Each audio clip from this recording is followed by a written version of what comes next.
सफ़र और वीरान जगह। एक बार शहंशाह बगदाद रहमतुल्लाहि ताला अलैह तबलीग करने के लिए सफ़र पर निकले। आपके हाथ में एक ख़ास लाठी थी जिसकी हकीकत किसी को मालूम नहीं थी। आप अपने शागिर्द के साथ पैदल ही एक लंबा सफ़र तय कर रहे थे। इस सफ़र का मकसद भटके हुए लोगों को सही राह दिखाना और ज़रूरतमंदों की मदद करना था। आप अपने साथियों के साथ एक ऐसी जगह पहुंचे जो बिल्कुल वीरान थी। वहां ना कोई पेड़ पौधे थे, ना आबादी, और जमीन पूरी तरह बंजर थी।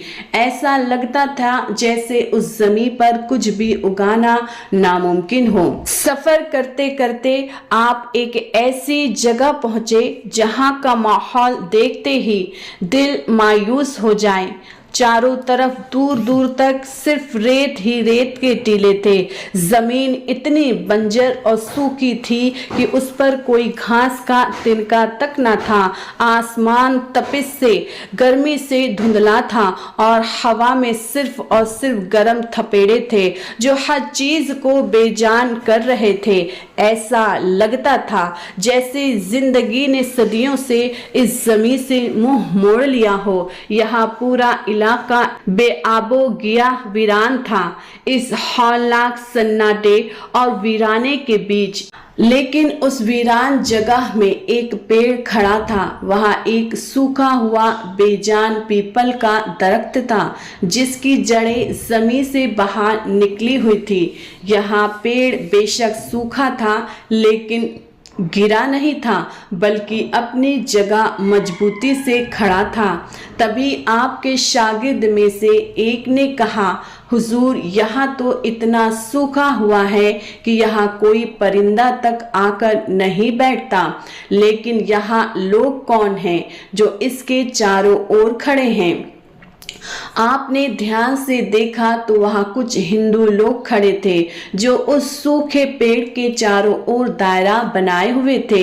वे कह रहे थे, ए हमारे देवता, ए हमारे रब, तूने हमें हमेशा खाना दिया, हमें पानी दिया, हमें जिंदा रखा। यहाँ जगह भले ही वीरान और बंजर है लेकिन तूने हमें सहारा दिया। फिर एक पंडित ने कहा, चलो भाइयों, सर झुकाओ और सजदा करो ताकि हमारा देवता, हमारा रब हमेशा खुश हो जाए। आपके शागिर्द से रहा नहीं गया। उसने कहा, हुजूर, यहाँ लोग इस सूखे बेजान पेड़ के आगे सजदा क्यों कर रहे हैं और इसे अपना देवता क्यों मान रहे हैं? इनका तरीका ना तो हमसे मिलता है और न ही मुसलमान जैसा लगता है। आपने जवाब दिया, यहाँ हिंदू लोग हैं, चलो देखते हैं कि माजरा आखिर है क्या। इसके बाद आप उस पंडित के पास गए जो सबसे बड़ा व्यक्ति मालूम होता था और जिसने सभी को पेड़ के आगे सजदा करने के लिए कहा था। वो इन लोगों का पेशवा मालूम होता था।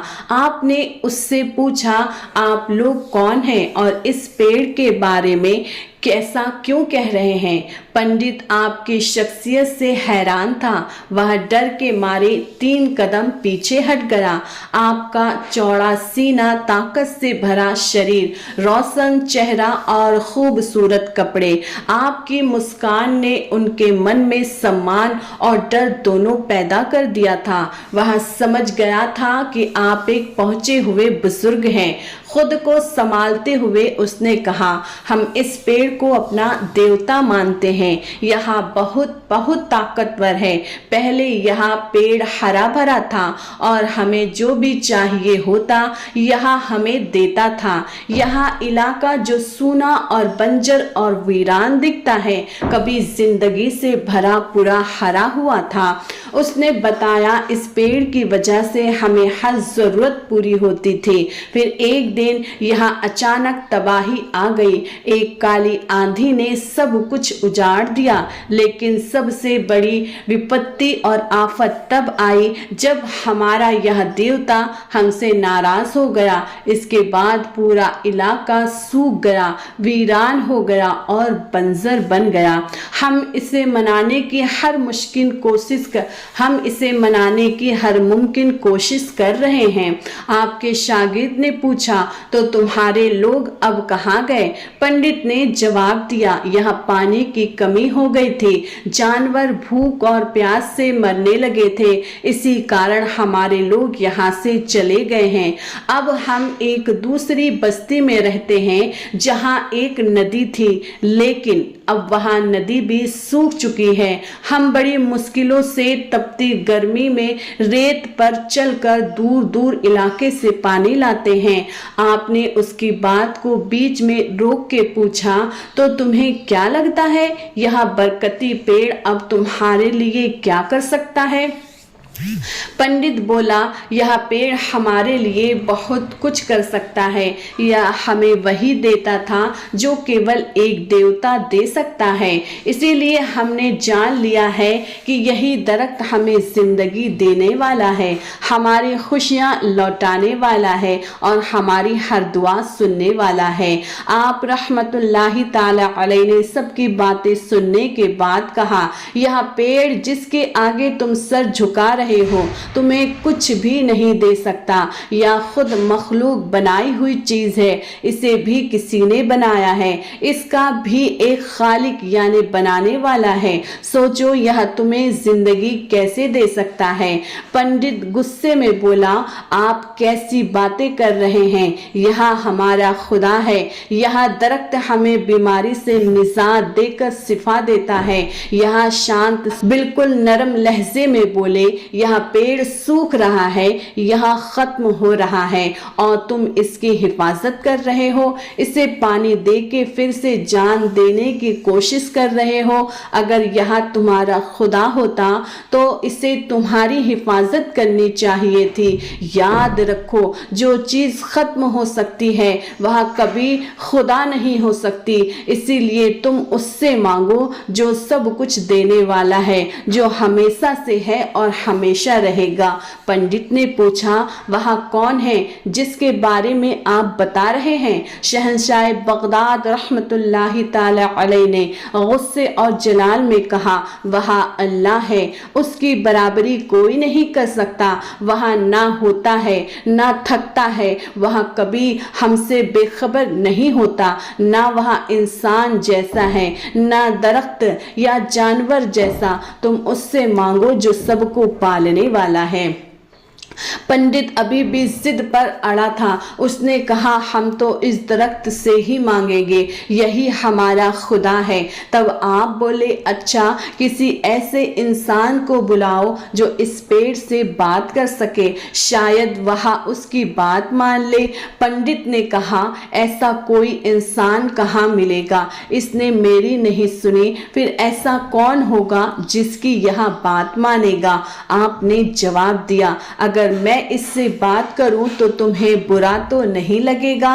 पंडित के थके हुए साथी बोले, आप कोशिश करें, अगर आपने इस पेड़ को मना लिया तो हम आपकी बात मानेंगे। आपने मुस्कुराते हुए कहा, ठीक है, लेकिन पहले मुझे नमाज पढ़ने दो। सब हैरानी से आपको देखने लगे, सोच रहे थे कि आखिर नमाज क्या है। आपने उन सभी के सामने नमाज की नियत की और कुछ समय तक नमाज पढ़ी। फिर अल्लाह ताला से दुआ की, या रब्बे दो आलम, तेरा करम हर जगह चलता है, तू हर जगह है, तेरा अस्तित्व हर जगह है, तू सीमाओं से परे है। हर पेड़ को तू उगाता है, हर पेड़ को तू खिलाता है, फल देता है और पानी भी अता करता है। मैं तुझसे दुआ करता हूँ, तू इस्लाम के लिए, जिसे तेरे प्रिय नबी सल्लल्लाहु सल्लल्लाहु ताला अलैहि वसल्लम ने अपने मजबूत कंधों पर उठाया, या अल्लाह इस्लाम को हमेशा ऊंचा रखना, लोगों को शिर्क, अल्लाह के साथ किसी को शरीक करने से बचा ले। ये लोग नहीं समझते कि सब कुछ तुझसे आता होता है। या अल्लाह हमें सही राह दिखा दे, हमें दीन की ओर ले चल, इन लोगों को बता दे कि तू ही रब्बे रहमान है और हमें सिर्फ तेरी ही इबादत करनी है। फिर आपने उठकर पंडित से कहा, गौर से देखो मैंने किससे दुआ मांगी है। पंडित ने कहा, मुझे तो कोई नजर ना आ रहा, आपने उस दरख्त से ही मांगा होगा। आप मुस्कुराए और कहा, मैं उससे मांग रहा हूँ जो एक है, जिसे कोई शरीक नहीं कर सकता, वह पाक है। मैंने उससे दुआ मांगी है जो सबका पालनहार है, जो हर प्रार्थना सुनता है, इसके सिवा कोई और नहीं सुनता, वही सबको देता है। पंडित की जिद अभी खत्म नहीं हुई थी। आपने उसके लोगों से कहा, क्या तुम चाहते हो कि तुम्हें पानी मिले और तुम्हारे गांव की नदी फिर से बहने लगे? तो मैं तुम्हें उस शक्ति का दर्शन कराता हूँ, करामात दिखाता हूँ जो मेरी नहीं बल्कि उस रब की है। वे पहले ही बहुत परेशान और दुखी थे। उन्होंने कहा, जी हाँ, आप जो चाहे कर सकते हैं, बस हमारी समस्या को सुलझा दीजिए। आपके हाथ में जो लाठी थी, उस लाठी से आपने बिस्मिल्लाहिर्रहमानिर्रहीम पढ़ते हुए उस सूखे बेजान दरख्त की ओर इशारा किया। उस लाठी से ऐसी रोशनी फूटी कि वहां खड़े सभी बुजुर्ग हैरान थे। बिना किसी बात के सिर्फ इशारे से नूर की किरण पड़ते ही वह दरख्त हरा भरा हो गया, जैसे ऐसा कभी था ही नहीं। इतना ही नहीं, जल्द ही उस पेड़ के करीब से सूखी नदी थी, उसमें भी पानी आ गया। पानी की एक साफ शफाफ नदी दरख्त के आसपास बहने लगी। सब पुजारी यह समझने में असमर्थ थे कि यह कैसे हुआ। आपने कहा, जाओ अच्छे से पानी पियो, बरसों की प्यास बुझाओ। बीमार लोग ठीक होने लगे। कुछ ही समय में वह वीरान इलाका हरा भरा हो गया। खेत खलियान उगने लगे और वह जगह जो सदियों से बंजर थी, मिनटों में एक घना जंगल बन गई। प्यासे लोग जब पानी पी चुके तो कहने लगे, हमने तो कभी इतना मीठा, इतना सीरी, इतना स्वादिष्ट पानी नहीं पिया है। यह कैसा पानी है और कहां से आया है? सैयदुना शेख अब्दुल कादिर जिलानी फरमाते हैं, ए अल्लाह के बंदो, इस बात की खोज में न रहो कि यह पानी कहां से आ रहा है। समझ लो कि देने वाली जात कोई नहीं, इंसान नहीं, यह सब कुछ देने वाला वही पाक जात है जो तुम्हारा, जो मेरा और हम सबका रब है। फिर आपने तमाम चीजों को बेहतरीन अंदाज में समझाया कि अल्लाह कौन है। अल्लाह का कोई शरीक नहीं हो सकता इस जहान में, ना ही उस जहान में। उन पुजारियों ने पूछा, तो आप कौन हैं? यहाँ हमें स्पष्ट कर दे। आपने कहा, मैं उसका एक आजिज बंदा हूँ जो उसके दीन के काम में लगा हुआ हूँ। सभी पुजारियों ने कहा, क्या यह सब आपने नहीं किया? आपने कहा, नहीं, बिल्कुल नहीं। अल्लाह ताला ने मेरे हाथों से यह काम करवाया है, लेकिन हाथ तो उसी का है। अल्लाह ताला ने मेरी दुआ सुनी है, लेकिन वह सुनने वाला वही है। वह बूढ़ा पंडित जो वहाँ खड़ा था, यह सब होते हुए देख रहा था। हुजूर शेख अब्दुल कादिर जिलानी रहमतुल्लाहि ताला अलैहि ने उससे कहा, तुम कहाँ जा रहे हो? जहाँ भी जाओगे वहाँ यह पानी की नदी तुम्हारे पीछे पीछे जाएगी और सच में तुम देखोगे कि गांव गांव तक यह पानी की नदी पहुंच रही है। वह नदी जो पहले सूखी जमी थी, अब वहाँ भी बहने लगी थी। जिन लोगों ने अपनी आंखों से यह करिश्मा देखा, वो कहने लगे, हम भी आपके रब को मानते हैं, हमें भी کلمہ پڑھا دو، کیونکہ ایسی مثال آج تک ہم نے دیکھی نہیں۔ پھر وہی بوڑھا پنڈت جس نے اپنی آنکھوں سے آپ کی سچائی دیکھی، اس نے خود ہی سجدہ کر لیا۔ اس نے کہا میں نے سجدہ کیا اس اللہ کے آگے جس کے آگے آپ سجدہ کرتے ہیں، بس آپ مجھے بھی کلمہ پڑھا دیں۔ پھر شہنشاہ بغداد رحمت اللہ تعالی علیہ نے اسے بھی کلمہ پڑھا دیا اور اس گاؤں سے پانی کبھی ختم نہیں ہوا۔ سبحان اللہ۔ شان غوث اعظم کا روحانی سلسلہ محبت اور عقیدت کے ساتھ آج بھی جاری ہے۔ آپ بھی سنیے اور دوسروں تک ضرور پہنچائیں تاکہ لوگ سرکار غوث پاک رحمت اللہ تعالی عنہ کی زندگی، نصیحتوں اور علم کی باتیں جان کر اپنے دلوں میں ان سے محبت، عقیدت اور عشق کو بڑھائیں اور سچی غلامی اختیار کر کے راہ ولایت پر ایمان پر چلے۔ پیرے پیرا میرے میرا غوث اعظم دستگیر سیدنا شیخ عبد القادر جیلانی بغدادی رحمت اللہ تعالی عنہ کی عظیم نصیحتیں۔ حضرت غوث اعظم شیخ عبد القادر جیلانی صرف علم اور کرامات کے مالک نہیں تھے، بلکہ ان کی نصیحتیں آج بھی روح کو جگا دیتی ہیں اور دلوں کو سکون عطا کرتی ہیں۔ نصیحت نمبر 1، توبہ اور استقامت پر ڈٹے رہو۔ آپ فرماتے ہیں ہر مسلمان پر لازم ہے کہ وہ گناہ سے توبہ کرے اور اپنے ارادے میں سچا رہے۔ جو توبہ کے بعد پھر گناہ کرتا ہے وہ اپنے رب سے کھیلتا ہے۔ نصیحت نمبر 2، رضا الہی میں سکون تلاش کرو۔ آپ نے فرمایا جب بندہ اپنے رب کی رضا میں راضی رہتا ہے تو دنیا کی ہر پریشانی اسے آسانی لگتی ہے۔ جو اللہ سے محبت کرتا ہے وہ شکایت بالکل نہیں کرتا۔ نصیحت نمبر 3، خلق کے ساتھ رہو مگر دل حق کے ساتھ رکھو۔ لوگوں کے ساتھ رہو مگر دل میں صرف اور صرف اللہ کو جگہ دو۔ جب تم لوگوں میں رہ کر بھی خدا کو یاد کرتے ہو تو وہی وقت تمہارے لیے عبادت بن جاتا ہے۔ نصیحت نمبر 4، علم اور عمل دونوں ضروری ہے۔ بنا علم عمل کے پیڑ بنا پھل کے ہیں۔ عمل بنا علم کے اندھیری رات میں سفر کرنے جیسا ہے۔ نصیحت نمبر 5، تقوی اور صدق میں زندگی کا سکون ہے۔ جس نے تقوی اختیار کیا اللہ نے اس کے دل کو روشن کیا ہے، اور جس نے جھوٹ چھوڑا اس کے چہرے کو نور سے بھر دیا ہے۔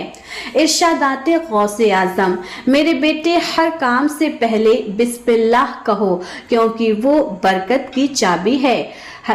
دوسرا، جو بندہ صبح کے وقت درود شریف پڑھ کے نکلتا ہے اس پر رحمتیں نازل ہوتی ہے۔ تیسرا، کبھی بھی کسی مسلمان کی توہین مت کرو کیونکہ اللہ تعالیٰ اس دل میں رہتا ہے جس میں ایمان ہے۔ سبق و نصیحت، حضرت غوث اعظم جیلانی رحمت اللہ تعالی علیہ کی نصیحتیں ہمیں سکھاتی ہے کہ زندگی کا مقصد صرف جینا نہیں بلکہ اللہ تعالیٰ کو راضی کرنا ہے۔ جو اپنے رب کی رضا پر راضی رہتا ہے وہی حقیقی سکون اور فیض کا مالک ہے۔ ویڈیو اچھی لگی ہو تو لائک کریں، چینل کو سبسکرائب کریں، پیارے رب عظیم کے ناموں میں سے ایک نام کمنٹس میں ضرور لکھیں۔ جزاک اللہ خیر۔